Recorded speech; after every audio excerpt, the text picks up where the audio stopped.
Here's Putin. Putin declares, Patrick, that Western actions were driving Ukraine into anarchy and warned that any sanctions the West places on Russia for its action in Ukraine will backfire.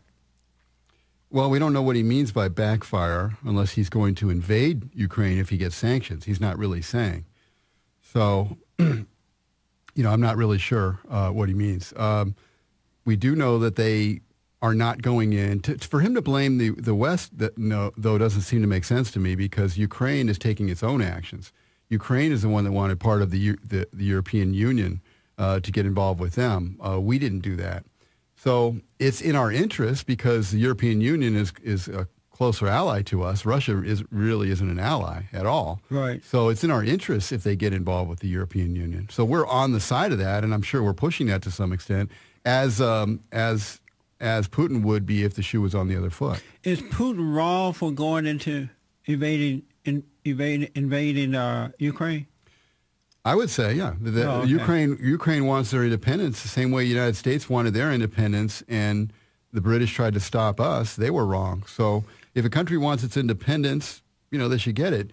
Now, of course, he wants the Ukraine for military purposes. They've got a port down there that is, that he needs for that Russia is using for their military, and he wants to keep using that port. It's very important for them.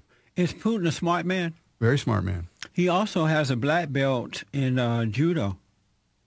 What are you saying, that Obama doesn't? No, Obama got a black belt in riding a bicycle, while Putin ride a horse. Well, But my point is, if you have a black belt in judo, right, you're really a smart kind of a person, right? Because you know how to see things and think them through and be smarter than your enemy. Well, yeah. I mean, judo is that true? Yeah, I mean, judo is very popular in Russia. Sambo, there's martial arts like that. Sambo. I shouldn't have said Sambo on this show. You are a racist. I'm getting phone calls now. How are you going to say Sambo? I said Sambo. Are you talking about me? See, everybody's quick on the trigger here.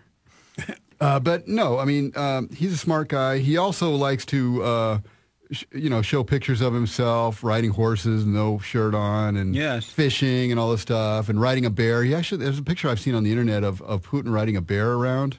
Have you seen this? It's really funny. But he's constantly trying to show that image, and of course Obama shows the image of riding a bicycle around with a helmet on in case he falls. I saw the picture face-to-face of Putin on a horse with no shirt on, and Obama on a bicycle with a helmet on his head. Look just silly and weak. Well, that's the thing that's going on here is that, whether Russia would have done this anyway, maybe, but people have made the point, and it's a good point, that Obama's actions have been just totally weak all along the way. So with Syria, he draws a red line. Yeah. That doesn't mean anything. He wants to leave Afghanistan and Iraq. He won't stand and fight and win the wars. He wants to leave places. So everything that he talks about is a sign of weakness. I mean, how long do you think Putin is going to take? He's waited 5 years already to see where Obama's coming from. How long do you think he's going to wait before he acts? Of course he's going to act. Sarah Palin tried to warn us about Barack Obama and Joe Biden way back when, but the people didn't listen. The liberals took it and tried to make a mockery of what she had to say. Here is soundbite number one. Obama wants to sit with world worst dictators with no preconditions. Right. He told his Democrat donors, to mark his words, it will happen, that there were at least 4 or 5 scenarios that would place our country at risk in an Obama administration. I guess we got to say, well, thanks for the warning, Joe. Though he didn't specify what those 4 or 5 scenarios will be, but for clues, just have to go to the Obama foreign policy agenda to find out what maybe this would be. First, our opponent wants to sit down with the world's worst dictators with no preconditions. He proposing to meet with a regime in Tehran that vows to wipe Israel off the earth. Now, let's call that crisis scenario number 1. Man, I would much rather have Sarah Palin as president than Barack Obama any day. Sarah Palin. This woman predicted this already. Yeah, she knew what was going on. I was thinking about that yesterday. She was a governor of a state. And you say what you want about Alaska. Oh, they don't have a lot of people. Ha, ha, ha. She's a governor of a state. I don't care what state you're talking about. Very smart lady. She's one of the smartest politicians that I know of, man or woman, in this country. I don't know many who have more common sense and knowledge, too. She's just not firing off nothing. Right. She knows what she's talking about. And most importantly, she knows the character of a person who would be that weak. Yes. We're going to be getting to that later in the show about Israel, about what Obama's saying to Israel as he won't stand up to Russia. She goes on to say Senator Obama's response to Russia invading Georgia was indecision. Listen to this one.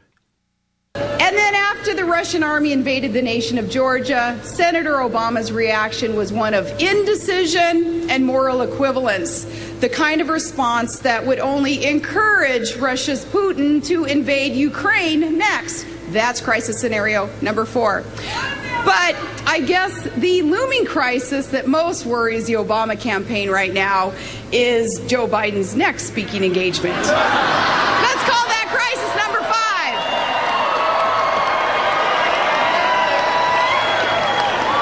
See, the real problem is that these warnings from Joe Biden are similar to his earlier assessment. Remember, throughout the primary, it wasn't that long ago, he said Barack Obama wasn't up to the job. He's not ready to be president. He said, I quote, the presidency is not something that lends itself to on-the-job training. The same Joe Biden said he would be honored to run on the ticket with John McCain because he said the country would be better off with John McCain.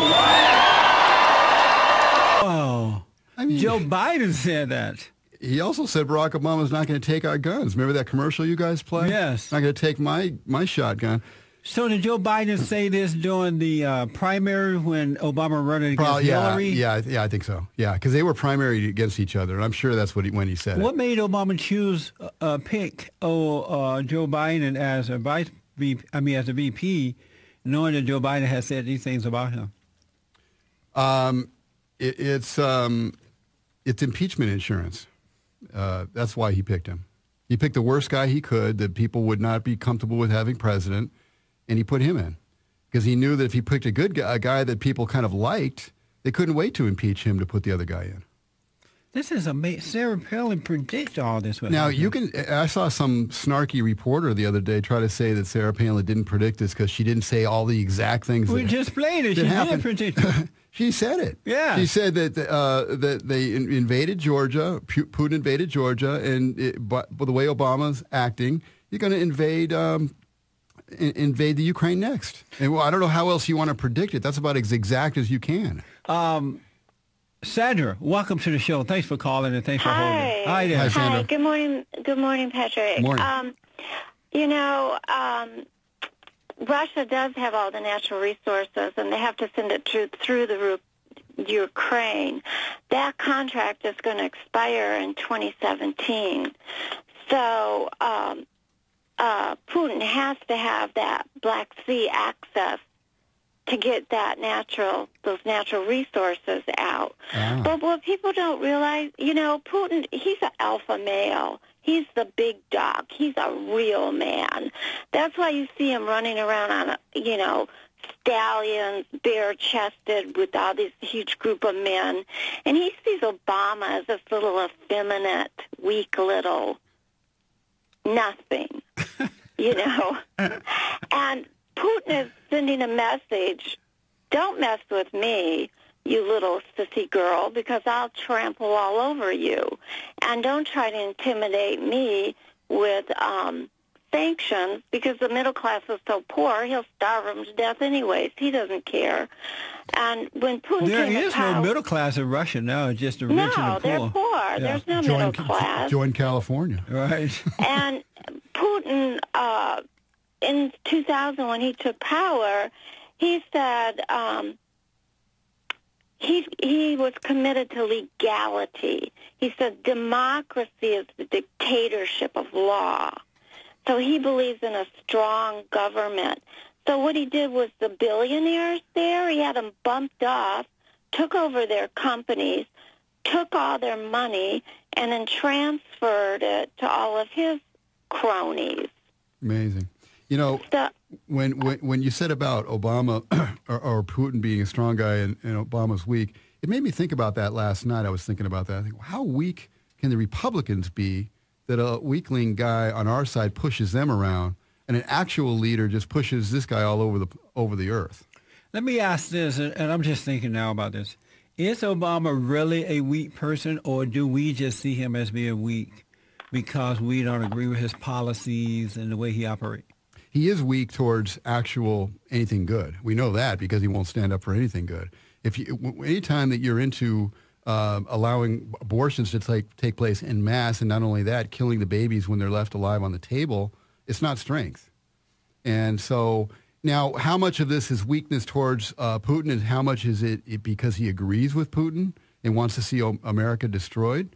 There's probably a lot of that going on. Remember, just before the last election, the representative from Russia came here and met with Obama. Yeah. And Obama didn't know the mic was on, and he whispered to him. That's what I was talking about, yeah. Oh, yeah. Yeah. And you know what? If he said to him, don't worry, wait till I'm reelected, I have more leeway. Yeah. Well, how much in cahoots is he with Russia? Is that the question? Right. I don't know. Maybe a lot. Oh, man. And, well, if the United States, if we develop more of our natural energy, we could supply Europe with, and that would give us a lot more power. Well, you see... And it would weaken Russia. Yeah. You see that any time that we're trying to build our own natural energy, look at the Keystone Pipeline. Obama won't approve it. And it's he's not going to. Now, but he will have to now if this thing continues in Russia, because we need to become more independent, and we can become that way by relying on that. But he doesn't want us to become more independent. But he may be forced to right now. Well, we'll see. No, he's putting so many EPA regulations into force that will be effective even after he leaves office, that he's going to cripple the natural resources. I don't know if you'll ever see this pipeline. And Canada's trying to work with us because they want to, but they're going to get to a point where they just can't. Yeah. Thank you, Sandra. I appreciate your call. That was the president of Russia at the time, right? Yeah. Not a representative. Yeah, right. Gas prices gone over $4 already. Mm-hmm. So we're going to see more and more if this continues. Obama to Israel. We won't be able to defend you if peace talks fail. What is that? Well, Jesse, that segues exactly into this. Obama foreign policy 101. Hold that thought for me. Let me take a quick break. We'll come back and finish that topic and take some calls. Right after this break, folks. 888-77-53773.